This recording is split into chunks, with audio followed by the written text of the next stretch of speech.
मैं जिस इलाके में मेरी रिहाइश है, स्टील टाउन नाम है, स्टील मिल कॉलोनी का इलाका है वो, और फेज़ 1 और फेज़ 2 में और तकरीबन पूरी मलीर में पानी का इतना मसला है कि 20 दिन से पानी का बूंद भी नहीं आ रहा। टैंकर में तो पानी आ रहा है मगर नलकों में पानी नहीं आ रहा। इतने गंदे हालात हैं, 20 दिन से पानी का बूंद नहीं है।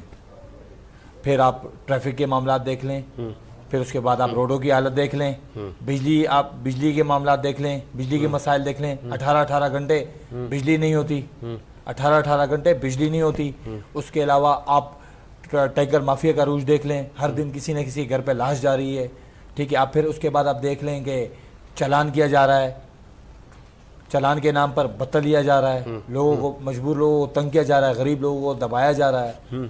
हम इस बात के खिलाफ नहीं है कि नंबर प्लेट पे अजरक नहीं होनी चाहिए, बिल्कुल होनी चाहिए, मगर जिसकी आड़ में ट्रैफिक पुलिस वाले गरीबों को लूट रहे हैं, ये हुकूमत का सिस्टम बनता है कि वो दें, वो फ्री में नंबर प्लेट दें, मगर ये हम लोगों को लूट रहे हैं। हर दिन चालान 2000 का चालान, 3000 का चालान। 2 दिन पहले किसी का चालान किया गया, उसने बाइक ही अपनी जला दी। आप मुझे खुद बताएंगे जो 500 रुपये का पेट्रोल डलाएगा वो 3 से या 4000 चालान कैसे भरेगा?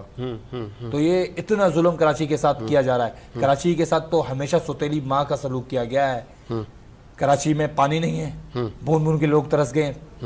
टैंकर के थ्रू आपको पानी मिलेगा मगर नलकों में पानी नहीं आएगा। कराची में आप रोडों की हालत देख लें, कराची में आप डंपर के बदमाशी देख लें, जो किसी न किसी की लाश जो है ना किसी न किसी घर पे गिफ्ट भेजी जाती है। उसके अलावा चोरी डकैतियां देख लें, उसके अलावा मंशियात देख लें, उसके अलावा आप जो है ना रोजगार के मामला देख लें। कराची सबसे ज्यादा टैक्स देने वाला है, कराची सबसे ज्यादा टैक्स देने वाली सिटी कहलाया जाता है, मगर कराची के साथ जितना सलूक गैर तरीके से सलूक किया जाता है उतना सौतेली माँ के साथ भी नहीं किया जाता।